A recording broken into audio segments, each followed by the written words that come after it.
जय हिंद दोस्तों, कैसे आप सभी लोग। आपका जो सेशन चल रहा है और रीजनिंग का चल रहा है। रीजनिंग में 2 दिन थोड़ा सा लेट हो गया था, लेकिन अब लेट नहीं होगा। आपका डेली क्लास चलेगी और अपनी पढ़ाई को आप लोग जारी रख रहे हैं कि नहीं रख रहे हैं दोस्तों। देखिए, अब आपको तैयार हो जाना है दोस्तों, क्योंकि आप तो देख रहे हैं कि अब अखबार में विज्ञापन आ गया कि आपकी इसी माह में होगा क्या, पुलिस की वैकेंसी ऑनलाइन होगी, तो कंफर्म हो गया है। लेकिन आप करना क्या दोस्तों, अपनी तैयारी को मजबूत रखो। कभी भी फॉर्म आए आप उसे फिलअप करके तैयारी करो और अपने वर्दी का जो जुनून है दोस्तों उसे बरकरार रखो। ठीक है दोस्तों, आज हम लोग चल रहे थे जो रीजनिंग में हम लोग का सेशन क्या चला था दोस्तों, रीजनिंग यानी कि जो तर्क शक्ति परीक्षण में हम लोग क्या पढ़ रहे थे, यानी कि हम लोग पढ़ रहे थे सीटिंग अरेंजमेंट। सीटिंग अरेंजमेंट में मुझे लगता है कि पढ़ा दिया था क्या पूरा सीटिंग अरेंजमेंट। सीटिंग अरेंजमेंट इन बैठकी व्यवस्था हम लोग पढ़ रहे थे, बैठक व्यवस्था। अब बैठक व्यवस्था में हम लोग, मैंने बताया था आपको, सवाल लगभग लगता है कि मैंने 2 टाइप क्वेश्चन इसमें आते हैं। 2 टाइप क्या, 3 टाइप। तो मैंने 2 टाइप क्वेश्चन आपको बता दिया था और तीसरा टाइप मुझे बताना था कि बहुभुज प्रकार से प्रश्न क्या होते हैं। तो जो दोस्तों, मैं आपको यही कहना चाहता हूं कि अपनी एग्जाम की तैयारी आप अच्छे से किया करो, क्योंकि एग्जाम में आपके जब क्वेश्चन आते हैं तो थोड़ा सा हम घबराते हैं, लेकिन घबराएंगे नहीं। आप जितना पढ़ेंगे दोस्तों तो एग्जाम में देखेंगे उतना क्लियर करते जाएंगे। और जब पढ़े ही नहीं रहेंगे दोस्तों तो क्या क्लियर करेंगे, कुछ नहीं करेंगे। तो चलिए आइए देखते हैं हम टाइप तीसरा कैसे सवाल आते हैं। देखिए, इस प्रकार सवाल आते हैं इसमें। देखो दोस्तों, ये सवाल आपका आता है एग्जाम में ऐसे, कह रहा है कि 3 व्यक्ति ए, बी और सी एक त्रिभुजाकार मेज के कोनों पर बैठे हैं। यानी कि त्रिभुजाकार मेज है, त्रिभुजाकार मेज है तो ऐसा ही होगा ना मेज। देखो ऐसा ही तो मेज होगा। कह रहा है कि ए बी के दाईं ओर है। जो ए है, मान लो कहीं भी, मान लो कोई दिक्कत नहीं, ए है, बी के दाईं ओर। अगर बी यहां पर बैठेगा तभी तो इसके दाईं ओर, इधर दाहिना हाथ इधर जा रहा है मेरा, तो दाईं ओर बैठ गया। बचा कौन, सी। तो जो सी है यहां बैठा दो, बस खत्म। कह रहा है कि सी के दाईं ओर कौन बैठा है। जब सी के दाईं ओर मतलब मैं इस तरह हूं तो दाहिना हाथ इधर जा रहा है ना, तो सी के दाईं ओर, सी के दाईं ओर कौन बैठा है, बी बैठा है। तो हमारा ऑप्शन क्या आ जाएगा। बताओ दोस्तों, आसान है कि नहीं। वृत्ताकार पथ पर इसी तरह मैंने बताया था, कुछ करता नहीं, बस यहाँ पर करता क्या, बहुभुजाकार तीसरा टाइप में त्रिभुजाकार देगा, चतुर्भुजाकार, पंचभुजाकार, षष्ठभुजाकार, सप्त, अष्ट, ऐसे क्वेश्चन बच देता है और इसमें कुछ नहीं है दोस्तों। चलिए देखते हैं अगला सवाल। देखो दोस्तों, अगला सवाल आपका ये है और इसमें देखो थोड़ा सा चेंजिंग क्या है। ए, बी, सी और डी ताश खेल रहे हैं, मतलब 4। जब ताश खेल रहे हैं तो मान लो ताश जो भी खेलेंगे तो मान लो इस तरह है, मान लो कोई ब्रेंच है चाहे नीचे ही बैठे हैं, कोई दिक्कत नहीं है। जब 4 मित्र हैं तो इस तरह बना लिया करो, ठीक है। और कहा क्या है इसमें, देखो दिशा का करता है तो मैं बताया था कि इधर क्या होता है, पूर्व होता है, इधर आपका पश्चिम होता है, इधर आपका उत्तर होता है और इधर क्या होता है, दक्षिण। अब इसे लगा लो क्योंकि हमारा आंसर दक्षिण पूर्व में पूछा है। कह रहा है कि ए, बी, सी और डी ताश खेल रहे हैं। ए एवं सी तथा बी एवं डी आपस में जोड़ीदार है। तो जोड़ीदार हमेशा क्या करते हैं, आमने सामने बैठते हैं जब ताश खेलते हैं तो, ठीक है। डी सी के दाईं ओर है जिसका मुंह पश्चिम की ओर है। ध्यान रखना, डी सी के दाईं ओर है। जब सी के दाईं ओर है तो मतलब डी यहाँ पर होगा, तभी तो सी के दाईं ओर। इधर देखो दाहिना जा रहा है, डी यहाँ पर। और इधर मैंने क्यों रखा, क्योंकि जिसका मुंह पश्चिम की ओर मतलब ताश खेलेगा तो इधर देखेगा। अब पश्चिम किधर होता है, इधर होता है ना, तो इसका मुंह इधर होता है। अब कर बताइए कि डी का मुंह किस दिशा में, सॉरी यहां पर डी सी के दाईं ओर है। ध्यान रखना, जो डी है सी के दाईं ओर जिसका मुंह पश्चिम, सॉरी यहां पर कह दे रहा है, यहां पर थोड़ा सा चेंजिंग है दोस्तों। जो डी है सी के दाईं ओर जिसका मुंह पश्चिम की ओर, किसका, सी का। जब सी यहां पर होगा तो इसका मुंह इधर पश्चिम की ओर, और सी के दाएं कौन है, डी, यानी कि यहां पर डी बैठ जाएगा। ठीक है दोस्तों, पर बताइए कि डी का मुंह किस दिशा में। अगर डी ताश खेलेगा तो जानते हैं क्या, ए बचा कौन है, बी कौन बचा है, बी। तो देखो यहाँ पर ए सी का पार्टनर हो गया, बी डी का पार्टनर हो गया, आमने सामने बैठ गए। अब पूछ रहा है क्वेश्चन हमसे, बताइए कि डी का मुंह किस दिशा में। तो डी किधर दिखेगा, नीचे कौन सी दिशा होती है, दक्षिण। तो हमारा ऑप्शन क्या आ जाएगा, दक्षिण। बात समझ में आई दोस्तों। जहां ना समझ में आप मुझे तुरंत मैसेज कर दिया करो, मैं इस क्वेश्चन को क्या कर दिया करूंगा, आपको बता दिया करूंगा। ठीक है दोस्तों, चलो अगला सवाल देखते हैं। देखिए अगला सवाल ये है, इसे आप लोग लगाओ दोस्तों, इस सवाल को आप लोग लगाओ, ठीक है। मैंने अभी जो बताया ना उसी पर आप लोग का लगाना है। चलिए इसे आप लोग लगाइए दोस्तों, लगाइए आप लोग इसे।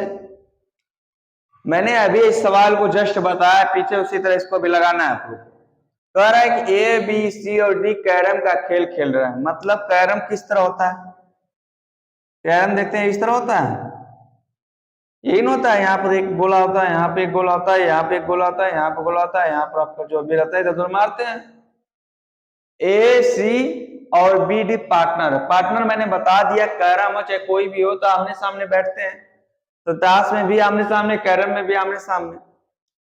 और कह रहा है सी डी के बाई और बैठा है जिसका मुख दक्षिण की ओर है। इसी को अभी जस्ट पहले सवाल को बताया कि जो सी है डी के बाई और बैठा है जिसका मुख दक्षिण की ओर, किसका? डी का। डी का मुख दक्षिण और बैठा मतलब डी यहां पर है। आइए किसके बाएं है? सी के। तो सी अगर यहां पर होगा तभी तो इसका ऊपर हाथ बाएं इधर तक हो जा रहा है कि नहीं? ये बाएं बैठ गया आपका, बाएं बैठ गया। कह रहा है कि जब इस तरह हो गया तो कह रहा है कि देखो ए का, सी का पार्टनर ए है, बी का पार्टनर डी है, यही ना। अब कह रहा है कि बताइए तो ए का मुख किस दिशा में है? अगर इसका मुख देखो तो ए का मुख किस दिशा में है, तो ए किधर देख रहा है? देखो इधर कौन सी दिशा होता है? अगर बैठा होगा इधर तो हम इस तरह बैठे होंगे तो इधर मुंह हमारा होगा ना। तो इधर को मैंने अभी बताया कि इधर क्या होता है? पश्चिम होता है, इधर पूर्व होता है, इधर क्या होता है? उत्तर होता है, इधर दक्षिण। जब इधर से बैठ के इधर की तरफ देखेंगे तो हम किस दिशा में देखेंगे? पश्चिम दिशा में देखेंगे ना। तो हमारा ऑप्शन क्या हो जाएगा? डी, यानी कि पश्चिम। यानी कि इसका मुख किधर है? पश्चिम दिशा में है। तो बैठा पूर्व की ओर, लेकिन देख किधर रहा है? पश्चिम की ओर, क्योंकि हमें मुख पूछ रहा है तो हमारा आंसर मुख होगा। अगर पूछता किस दिशा में बैठा है तो पूर्व होता, लेकिन देख किधर रहा है? पश्चिम की ओर। ऐसा क्वेश्चन आएगा दोस्तों, कर लो कि नहीं? चलो अगला क्वेश्चन देखते हैं दोस्तों, ठीक है। देखो इसे लगाओ आप लोग, इसे लगाइए दोस्तों आप लोग। 5 लड़के घेरा बनाकर, देखो घेरा बनाकर कुछ भी कहे तो मान लो ये इसी तरह मान लो, कोई दिक्कत नहीं, इस पर भी लगा सकते हैं आप, कोई भी दिक्कत नहीं। चाहे आपका इस तरह भी 5 लड़के हैं तो इस तरह भी बना सकते हो, इस तरह बना दो, 5 भुजा बना दो, इस पर भी लगाओ चाहे इस पर लगाओ। मैंने इस तरीके आपको आसान बताया था। कह रहा है ए जो है आर और डी के बीच में बैठा है। तो देखो ए है, 5 लड़के हैं तो 5 लड़के को बैठाओ, 5 लड़के को हमने बैठा दिया इस तरह, कोई दिक्कत नहीं। देखो यहाँ पर ए आर और डी के बीच बैठा है ना, ए मान लो यहाँ पर है तो आर यहाँ पर है, डी यहाँ पर है। मान लो यहीं पर क्या हमने माना था, यहाँ पर ए माना तो डी आर इधर भी हो सकता है, डी यहाँ पर भी हो सकता है, कहीं दो चेंजिंग भी हो सकते हैं। के बीच बैठा है तो कंफर्म हो गया। यश भी के बाई ओर बैठा है, जो यश है भी के बाई ओर बैठा है, जो यश है ध्यान रखना, भी के बाई ओर। अगर यश जो है, यश यहाँ अगर भी यहाँ हो, तो अगर हम इस तरफ बैठे हैं तो हमारा बाएं हाथ इधर जा रहा है ना, तो यश जो है भी के बाई ओर बैठा है, मतलब बाएं चला गया कि नहीं। आर यश के बाई ओर बैठा है, जो आर है यश के बाई ओर बैठा है। अब देखो यश के बाई ओर बैठा है, ध्यान रखना। तो हमने बताया अगर भी यहाँ पर हो गया, यश यहाँ पर हो गया, ये कंडीशन में फॉलो यहाँ पर कर दे रहा हूं, तो आगे क्या रखा रहा है? आर यश के बाई ओर बैठा है, जो आर है यश के बाई ओर। तो हम इस तरह अगर यश हम है तो हमारा बाएं इधर जा रहा है ना, तो कौन सा ऑप्शन सही हो गया? ये वाला सही हो गया ना, ये गलत हो गया। तो जो गलत हो गया उसे हटा दो। जब गलत वाले को हटाओगे तो देखो हमारा कंडीशन ऐसे बन जाएगा। देखो बन गया कि नहीं बन गया? जब बन गया तो जो पूछ रहा है उसको लगा देते हैं। क्या बताइए कि ए के दाईं ओर कौन बैठा है? तो ए के दाएं मतलब इधर जाएगा ना, ए के दाएं कौन बैठा है? आर बैठा है। हमारा ऑप्शन क्या हो जाएगा? आर हो जाएगा। ये क्वेश्चन मैंने बताया था वृत्ताकार वाले प्रश्न में कि जब ऐसे बीच की कंडीशन आए तो 2 गोला बनाओ, और जब 2 गोला बनाओगे तो आप एक ऐसी कंडीशन आएगी कि एक अपने आप गलत हो जाएगा, एक सही हो जाएगा। तो आप कभी भी एग्जाम में गलत नहीं करोगे। चलो देखते हैं दोस्तों अगला सवाल आपका। देखो ये आपका अगला सवाल, चलिए दोस्तों इसे आप लोग लगाइए। मैंने कहा 6 व्यक्ति A B C D E और एफ असमान क्रम में षष्ठ भुजाकार घेरे में बैठे। षष्ठ भुजाकार जब नाम ले लिया तो हम षष्ठ भुजाकार कैसा होता है? ऐसा ही होता है ना। अब मैंने बताया कि हमेशा आप 2 बनाओ, जब दो बनाओगे तो आपको एकदम क्लियर हो जाएगा एक ही बार में, आपको बार बार कोई क्वेश्चन को गलत नहीं कर पाएंगे। बी एफ और सी के बीच में बैठा है, जो बी है मान लो यहाँ पर हमने बैठाए थे, एफ और सी के बीच में बैठा है, तो बी यहाँ पर बैठा है तो सी ऊपर भी हो सकता है, एफ नीचे भी हो सकता है, इतना मैंने बताया था आपको। ए ई और डी के बीच में बैठा है, तो ए हमारा यहाँ पर भी होगा, ई और डी के बीच में बैठा है तो यहाँ बिठा दिया। ए क्या है कि ई, मान लो डी ऊपर चला गया, ई यहाँ पर भी हो सकता है कि नहीं, इस तरह भी हो सकता है। और यफ, जो यफ है क्या रहा है, ध्यान रखना, जो यफ और यफ डी के बाई हो रहा है, यफ जो है डी के बाई हो रहा है, तो बाई मतलब देखो बाई हो रहा है कि नहीं, डी जो यफ के बाई हो रहा है कि नहीं, बाई हो रहा है। यहां से करेंगे तो यहां पर देखिए इस तरह भी बाई हो रहा है कि नहीं, ये भी तो हो सकता है। अगर सॉरी यहां पर जो डी है, डी हमने इस तरह बैठा दिया, और डी जो है डी है यफ के बाई ओर है, यफ के बाई ओर मतलब यफ के बाई ओर मतलब इस तरह जाएंगे और इस तरह हाथ जाएगा मेरा, तो बाई ओर है कि नहीं, देखो ये भी यफ बाई ओर है कि नहीं। कह रहा है कौन सा व्यक्ति ए और यफ के बीच में बैठा है, ए और यफ, ध्यान रखना दोनों हमारा कंडीशन सही हो गया है, दोनों पे आप लगा सकते हैं आंसर। लेकिन देखिए क्या हमारा दोनों कंडीशन बैठ रही है, कह रहा है जो ए और एफ के बीच में कौन बैठा है, ए और एफ के बीच में कौन बैठा है, देखो ई बैठा है, ए और क्या एफ के बीच में कौन बैठा है, ई बैठा है, यानी कि हमारा ऑप्शन क्या हो जाएगा, ई हो जाएगा। मुझे लगता है कि अब बैठकी व्यवस्थीकरण में जितने भी क्वेश्चन आएंगे आप सभी लोग कर लेंगे दोस्तों, आप सभी लोग कर लेंगे, तो मैं इस चैप्टर को छोड़कर एक नया चैप्टर स्टार्ट करूंगा। अब आप जो बताएंगे कह रहे हैं कि एक सवाल और बता दीजिए, चलिए एक सवाल और देख लेते हैं। चलिए देखिए अगला सवाल है आपका है, ठीक है, ये देखिए अगला सवाल, देखिए दोस्तों इसे आप लोग लगाइए, और मैं बैठी व्यवस्था का लास्ट सवाल रहेगा ये, क्योंकि मैंने आपको तरीका जो बता दिया है दोस्तों, जो आपके एग्जाम में आने वाले हैं दोस्तों, जो आपके लिमिटेशन है मैं उतना आपको बता रहा हूं, यानी केंद्र की तरफ ही मुंह कर, जब केंद्र के बाहर जो होता है वो आपका जो बैंक का होता है उसमें आपको तैयारी करने में सवाल होता है। लेकिन हमें क्या करना है, सीटिंग अरेंजमेंट में इतना तक ही जितना मैंने पढ़ाया है उतना तक ही आपके एग्जाम में फंसेगा, इससे अधिक नहीं फंसेगा। जब आप एक सवाल देखिए, अगला सवाल कहे आपको 8 व्यक्ति थे, इस पर मत जाओ, षष्ठ भुजाकार इस तरह मत बनाया करो, डायरेक्ट आप जो मैंने तरीका बताया ना बेस वाला वही तरीका आप लगाओ। मैंने क्या बताया कि 2 घेरा बना लो, यानी कि इस तरह 2 वृत्त बना लो, इस तरह बना लो, 2 वृत्त बन गया। कौ व्यक्ति, 8 व्यक्ति बैठाओ, 1 2 3 4 5 6 7 8, इसमें भी आपको बैठा दो, कोई दिक्कत नहीं, इतना बैठा दिए।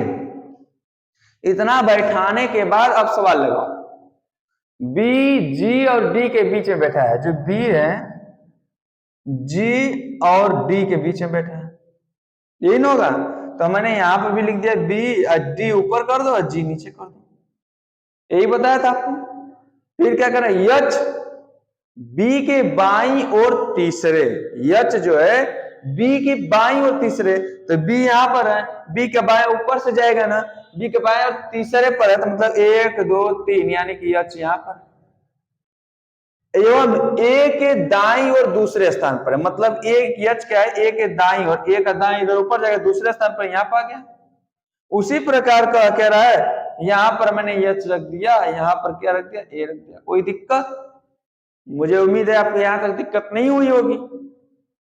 सी ए और जी के बीच में बैठा है, जो सी है किसके बीच, ए और जी के बीच, ए और जी के बीच, यानी कि देखो यहाँ पर डी आ गया, जी आ गया, ए जो सी है ए और जी के बीच मतलब सी यहाँ पर, जी और ए के बीच में बैठ गया कि नहीं, यहाँ पे गलत हो गया क्योंकि यहाँ पर यच है, यहाँ पर जी है, तो यहाँ पर कैसे बैठेगा, सी नहीं बैठेगा, यहाँ पे होना चाहिए ना, ये गलत हो गया कि नहीं। अब इस पर हम लोग लगाते हैं, बी और ई एक दूसरे के आमने सामने नहीं है, जो बी और ई अगर यहाँ पर रखेंगे तो आमने सामने नहीं होना चाहिए, ई यहाँ पर आ गया तभी तो आमने सामने नहीं होंगे।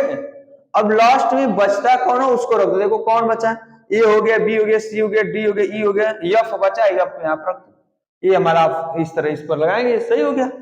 अब कह रहा है डी के बाईं ओर तीसरे स्थान पर कौन बैठा है, डी के बाईं ओर, ध्यान रखना, डी के बाईं ओर, तो डी के देखो कहा है यहाँ, अब बाएं मतलब इस तरफ बैठ के, तो बाएं आती इधर से जा रहा है ना, तो बाएं कितना, तीसरे स्थान पर, देखो 1 2 3, तीसरे स्थान पर कौन बैठा है, यफ बैठा है दोस्तों। जब यफ बैठा है तो हमारा ऑप्शन कौन सही होगा, यफ वाला सही होगा। बताओ दोस्तों, अब आपको ऐसी कंडीशन है जो न समझ में आ रही है? मुझे उम्मीद है दोस्तों सभी लोग को पूरा बराबर समझ में आ रहा होगा। अगर ना समझ में आ रहा होगा दोस्तों, आप कमेंट बॉक्स में जरूर कमेंट कर दिया करो दोस्तों, जिससे मैं आपके कमेंट का क्या करूं, आंसर दे सकूं दोस्तों। अगर आपको ये वीडियो अच्छा लग रहा हो तो लाइक भी कर दिया करो दोस्तों, और क्या करो, अधिक से अधिक शेयर भी कर दिया करो दोस्तों, और सब्सक्राइब नहीं किए हैं तो सब्सक्राइब कर दीजिए। चलिए, मैं ये आपका सीटिंग अरेंजमेंट, आपका एक चैप्टर जो होता है दोस्तों खत्म होता है, और अगले क्लास में अगली आपका मैं कमेंट बॉक्स में इंतजार करूंगा कि आप कौन सा चैप्टर क्या पढ़ना चाहते हैं। जो आप पढ़ना चाहेंगे दोस्तों, मैं उसी को क्या कर दूंगा, स्टार्ट कर दूंगा दोस्तों। ठीक है दोस्तों, आज के लिए इतना ही। जय हिंद दोस्तों।